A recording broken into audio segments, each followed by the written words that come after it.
Assalamualaikum warahmatullahi wabarakatuh, saudaraku pendengar dan juga pemirsa MTA TV dimanapun Anda berada. Alhamdulillah Rabbil Alamin, di siang hari ini, hari Senin 25 April 2011 atau juga bertepatan di kalender 21 Jumadil Ula 1432 Hijriah.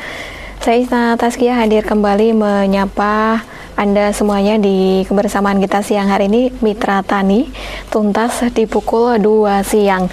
Dan seperti biasa saudaraku, nanti perbincangan tentang masalah pertanian Anda bisa bertanya langsung dengan narasumber kita, beliau Bapak Insinyur Triyono, di telepon 02716611749 dan juga di SMS 081393899000. Kita sapa langsung narasumber kita, Bapak Insinyur Triyono, di siang hari ini. Assalamualaikum warahmatullahi wabarakatuh.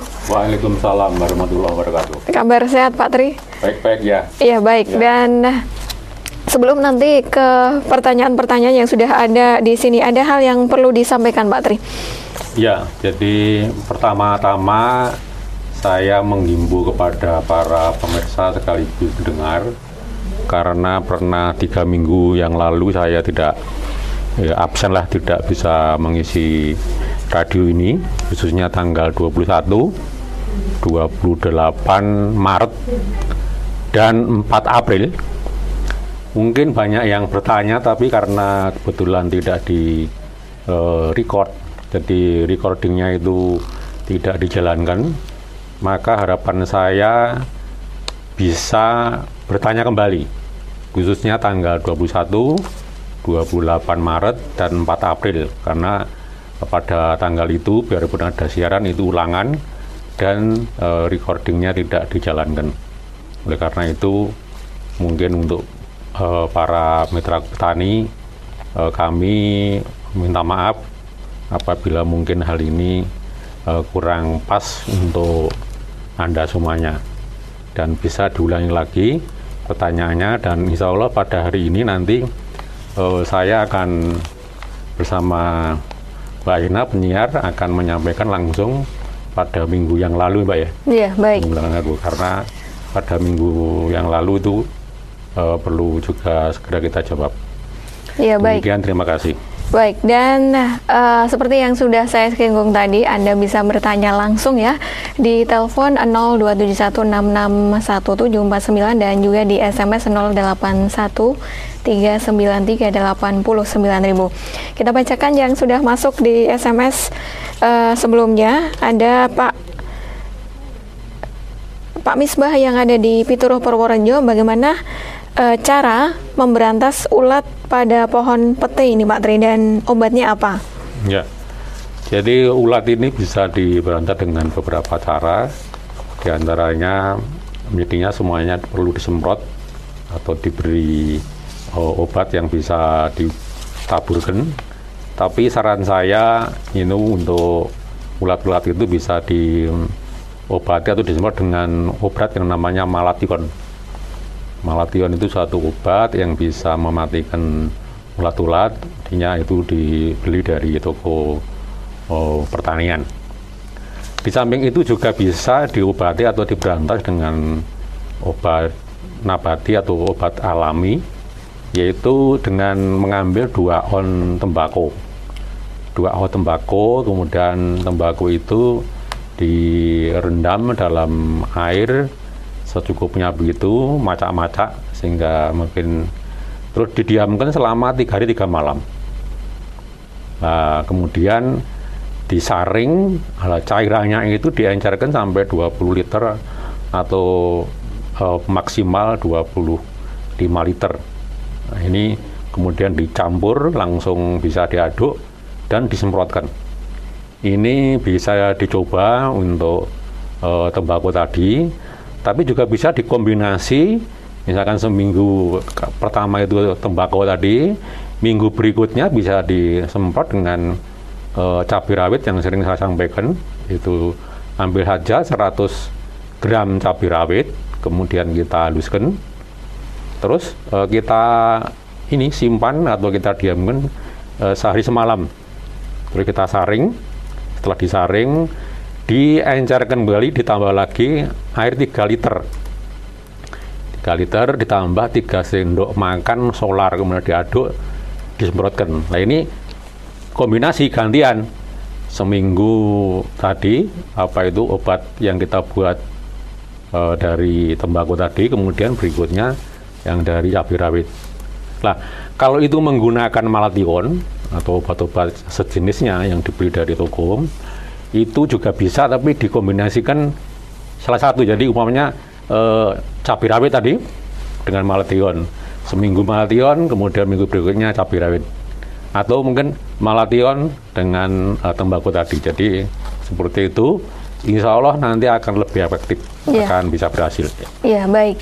Kemudian ada Mbak Nila di Blora menanyakan bagaimana cara menghindari hewan kawang pada tanaman kelapa dan agar buahnya itu tidak rontok, Pak Tri.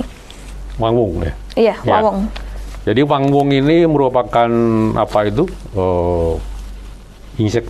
insekta ya. Jadi hama yang menyerang daun-daun kelapa ya, sehingga daun kelapanya bisa habis, baik yang muda dan bisa yang tua. Nah, caranya mestinya, karena wangwung itu biasanya larvanya atau ini ulatnya, ya, gampangnya ulatnya gitu aja, itu kan terdapat di tanah sekitar tanaman kelapa biasanya.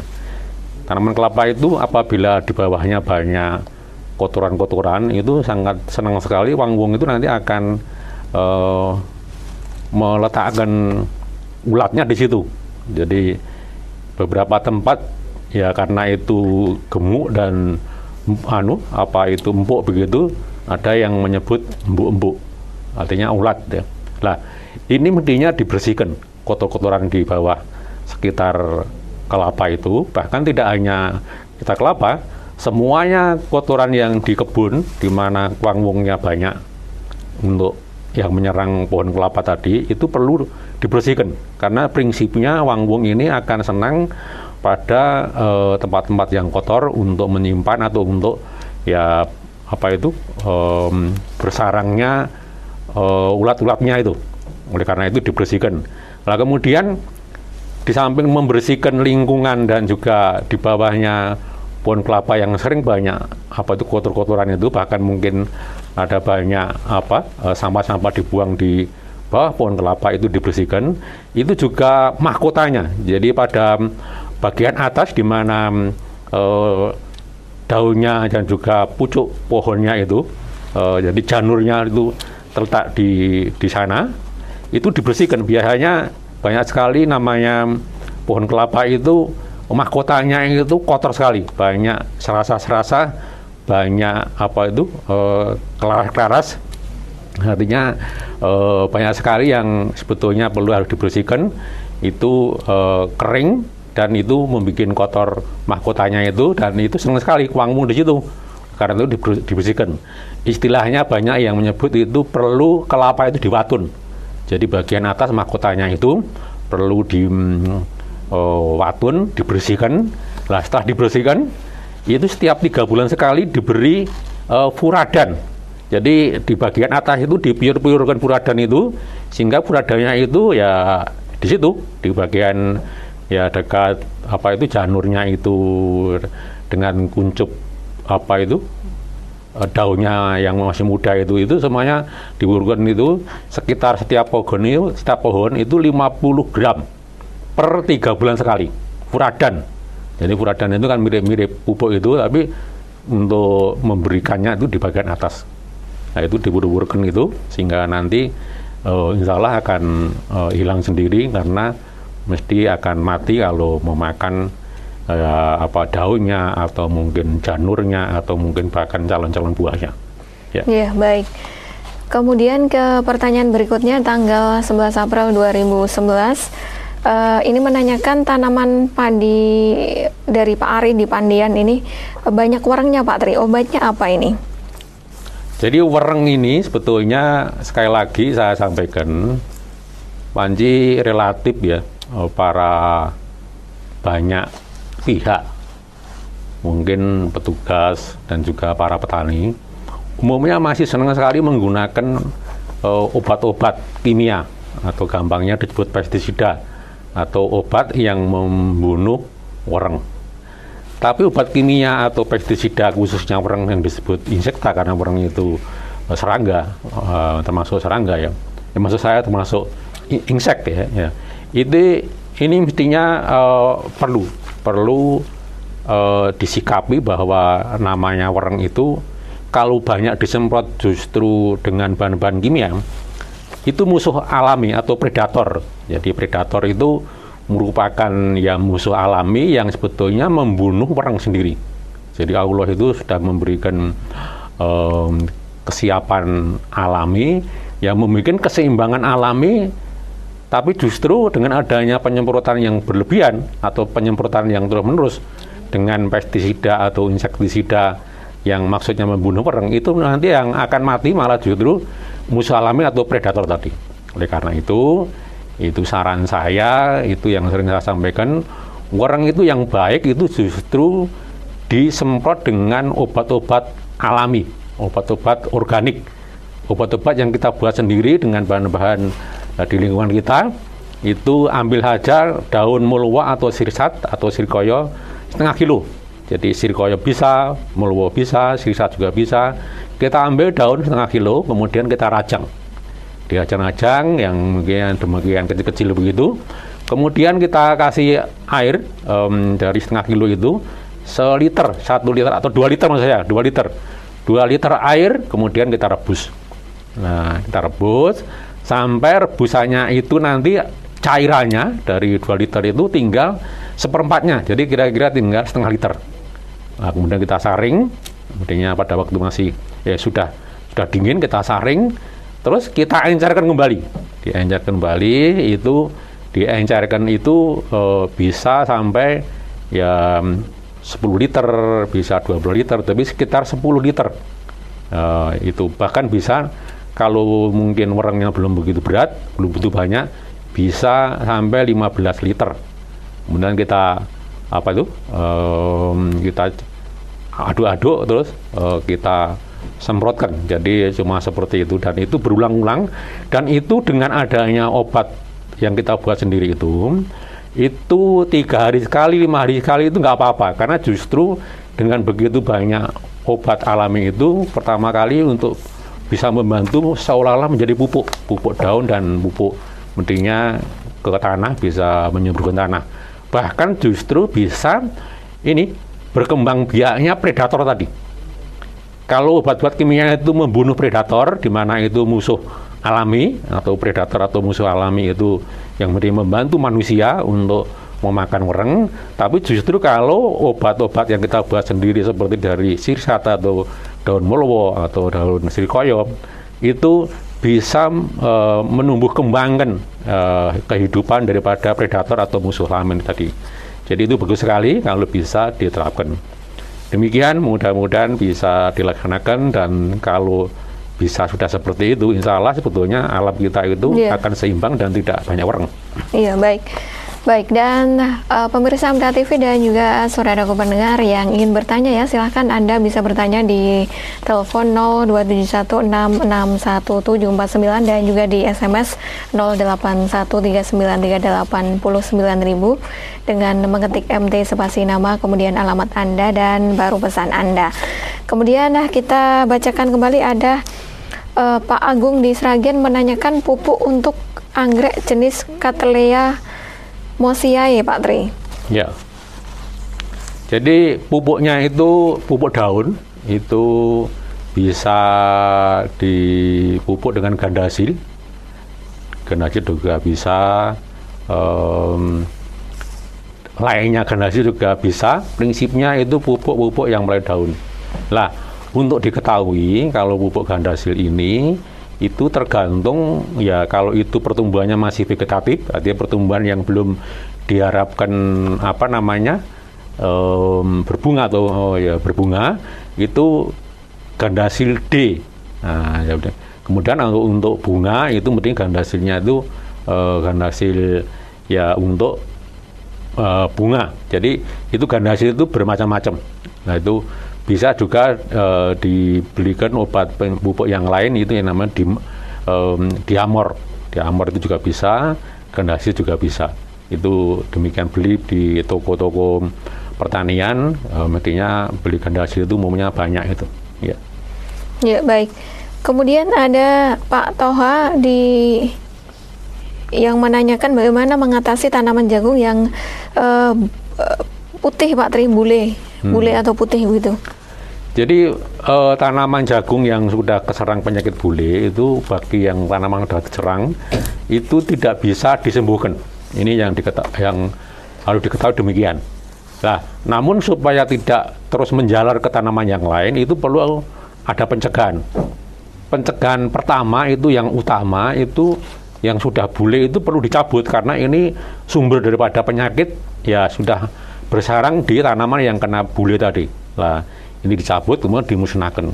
Nah, untuk pencegahan itu tanaman yang masih sehat bisa disemprot beberapa kali seminggu atau mungkin 10 hari sekali dengan namanya obat agrimisin, beli agrimisin. Namun sebetulnya yang efektif itu pada waktu akan menanam itu benih jagungnya itu diberi perlakuan dengan menyelup benih itu ke dalam larutan agrimisin. Jadi kita buat larutan sesuai dengan petunjuk dalam kemasan obat itu, kemudian kita celupkan atau kita rendam mungkin sekitar 10 menit atau seperempat jam paling lama begitu. Nah, itu mestinya tidak terlepas dari jenisnya. Karena terus terang namanya penyakit itu banyak sekali yang sebetulnya belum mempunyai obat yang bagus, yang efektif. Agrimisin pun juga sebetulnya tidak semata-mata itu obat yang akan memusnahkan sama sekali, tidak begitu. Sifatnya hanya pencegahan sebetulnya. Oleh karena itu saran saya untuk yang akan datang jangan ditanam jagung yang sejenis atau mungkin yang peka terhadap penyakit bule tadi. Anjuran saya bisa ditanam dengan jenis Kalingga atau Arjuna atau CPI 1. Jadi ini hibrida ya. Jadi jagung hibrida CPI 1 atau jagung Arjuna atau Kalingga. Ini saran saya supaya tidak terjangkit namanya penyakit bule. Iya, baik. Kemudian ada pertanyaan juga Pak Yitno di Ngawi menanyakan pupuk yang digunakan agar tanaman mentimun bisa buahnya besar dan rasanya tidak pahit, dan kemudian pupuk yang digunakan agar daun sawi bisa lebar ini Pak Tri. Ya, jadi ini pertama kali untuk daun sawi ya. Daun sawi itu dipupuk mestinya dengan pupuk kandang atau pupuk kompos yang sudah matang. Pada waktu mestinya tanam itu pupuknya harus cukup begitu. Cukup itu mestinya yang bagus 1 hektar katakanlah begitu, itu bisa 15 ton atau 20 ton. Wah, kok banyak sekali ya. Mestinya kalau itu cuma beberapa meter, ya kita konversi atau kita kurangi sesuai dengan perbandingan. Misalkan kalau setengah hektar itu ya setengah dari 15 ton itu, kalau 10 hektar mestinya cuma 1,5 ton begitu mestinya. Itu mestinya pupuk kandangnya atau pupuk komposnya. Lah, di samping itu untuk supaya daunnya lebar-lebar itu perlu nitrogen yang banyak. Jadi nitrogen itu diantaranya bisa kita pupuk dengan urea. Jadi dipupuk dengan urea secukupnya, yaitu setiap tancap itu bisa sekitar setengah on atau 1/3 on begitu, sehingga nanti itu akan menyuburkan daunnya. Demikian untuk sawinya. Kemudian satunya lagi apa tuh? Tadi sawi biar lebar dan mentimun. Mentimun itu jangan sampai banyak dipupuk urea dan KCL. KCL cukup sedikit aja, karena KCL dan TSP itu perlu untuk buah. Jadi yang banyak dipupuk dengan TSP. KCL ada lebih sedikit, dan urea jangan, karena urea itu cenderung ya mestinya nanti akan membuat gede, tapi itu sebetulnya tanpa diimbangkan dengan TSP dan KCL itu nanti tidak baik. Oleh karena itu saya yakinkan kembali itu dipupuk TSP yang cukup dan sedikit KCL, dan jangan dipupuk urea. Itu nanti akan besar-besar dan tidak mestinya pahit. Mestinya kalau itu kurang besar itu perlu ada pupuk seimbang. NPK, tapi dengan catatan NPK ditambah lagi pupuk TSP. Nah, itu caranya begitu. Karena untuk membesarkan itu juga pupuk urea perlu, TSP perlu, KCL perlu. Tapi dengan adanya banyak KCL, nanti banyak urea, itu nanti pahit. Kemudian yang tidak itu, yang bagus itu kalau nggak menghindari pahit itu pupuk TSP. Tapi untuk membesarkan itu urea penting, itu KCL penting, itu TSP penting. Jadi kalau ingin besar, saya ulangi lagi, perlu pupuk NPK. Beli aja pun namanya pupuk NPK, terus masih ditambah lagi, nanti pupuk ditambah lagi pupuk TSP. Nah, itu baru bagus. Ya. Ya, baik. Dan nampaknya kita harus jeda sejenak, saudaraku pendengar dan juga pemirsa MTA TV. Untuk Anda yang ingin bertanya, silahkan ya di telepon 661749 dengan kodinya 0271 dan SMS 08139389000. Anda pastikan bersama dengan kami, Mitra Tani akan segera kembali.